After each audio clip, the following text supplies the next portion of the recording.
Of deja vu about this debate. As my honourable friend has said, she had her debate back on October the 24th. There was another debate on February the 26th for Estimates Day, and on March the 4th after the big petition. I think I've spoken as she has in all of those debates, and the situation remains the same. So I pay tribute to her perseverance. I pay tribute to the huge challenge that all our teachers are facing, where hopefully they are now busy nurturing our pupils, not neutering them, as she suggested earlier. So I pick up where I left off, where I thought I was rudely interrupted in just 4 minutes of debate in Westminster Hall the last time round, where I generously gave way to interventions only for the scorers not to credit me with the extra injury time. So I'm really happy to take interventions this time if the scorers are awake. But at that time, I described the funding crisis in schools as a national emergency. Nothing has changed, alas. And in West Sussex, where we were at the bottom of the fourth quartile in terms of funding, still after the changes in the national funding formula, we are in the bottom quartile. That is why, of the 25,222 responses to the consultation on the fair funding formula, no less than 9% came from West Sussex representations. So I speak for my honourable friend, the member for Worthing West, and other West Sussex MPs, although I can't speak for the Minister himself, who is also a West Sussex MP. So as I've said before, I went to see all the head teachers, I got them together, and all the chairs of governors in my constituency to give me real-life examples of how those funding challenges are actually facing them now. Not scare stories, not perspectives, but actually how they're facing them now. The result of which I wrote an 8-page letter to the Secretary of State setting out many of those problems, which I'll refer to in a minute. But there are two other things I want to mention that are new this time. I was recently asked to go and see some nursery school providers in my constituency. I thought I was seeing 2 or 3, 50 turned up. Because there are serious problems with the way that the funded childcare 30 hours, it's not free, it's funded childcare, is being reimbursed to those independent nurseries. 81% of our children in non-domestic settings are in independent nurseries. 90% of them say that the reimbursement does not cover the full costs of that provision. Many are at risk of turning away some of the most deprived families. Nursery closures were up 66% in the last year. 5,000 places have been lost. This is a false economy not to be funding those very important preschool settings properly. And the other point that's come in today in a report from the Sutton Trust, and again the Minister might like to comment on this, is the future of the pupil premium.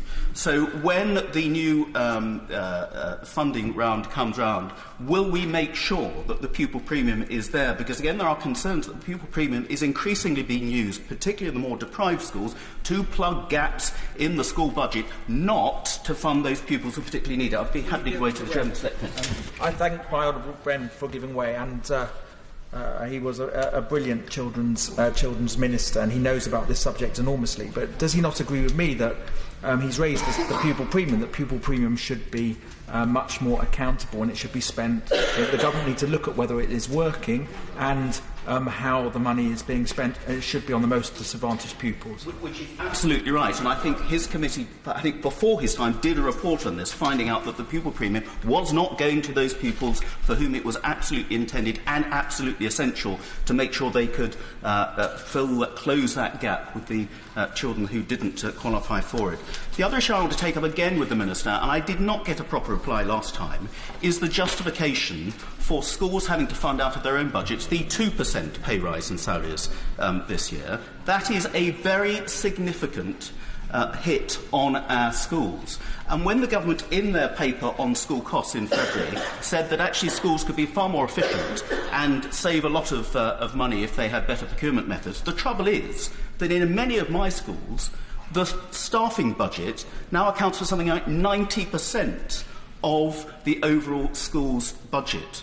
So those savings can only be made against staff costs, which are going up 2% because of the salary award as well. So I really do want an explanation of how the Department expects schools to pick up that additional 2% out of schools' funding with all the other competing challenges they've got.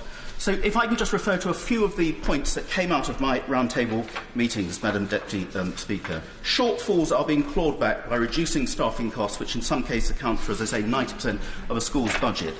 In one medium-sized primary school, teaching assistant support has been reduced by over 200 hours. They've reduced their budget for continuous personal development and training for staff, and their inclusion coordinator has not been replaced. At a junior school, The professional development budget, which was between 3,000 and 5,000 in previous years, is now zero. The extended curriculum budget, which was between 19,000 and 20,000 in previous years, is now £500. The learning resources budget, which was up to 120,000, is now just 35,000. In a medium-sized primary school in my constituency, higher-level teaching assistants are being used to cover classes, so the school cuts costs on supply staff. They are unable to pay overtime. Counselling levels have fallen, and I'm particularly concerned about that, because the support we know that school-aged children need because of the pressures from social media and other things on mental health and peer pressure, and if we haven't got that in-school support, again, it is a false economy of those children not being able and prepared to take advantage of their education. In a special school, again, real problems in special school. This year, there will be at least 9 more pupils than the previous year, but no additional teaching staff. These are specialist schools with high-demand pupils getting no more teaching staff to help look after them. In a secondary academy, they've had to narrow the curriculum on offer to cut costs. They are unable to meet the demand for counselling in the school. There's currently a 4-month waiting list. A small primary school is reducing swimming lessons, reducing music lessons. These are real-life examples of what this funding is having now, and it's absolutely essential that the Comprehensive Expenditure Review does something about this urgently this year. Thank you, Madam Deputy.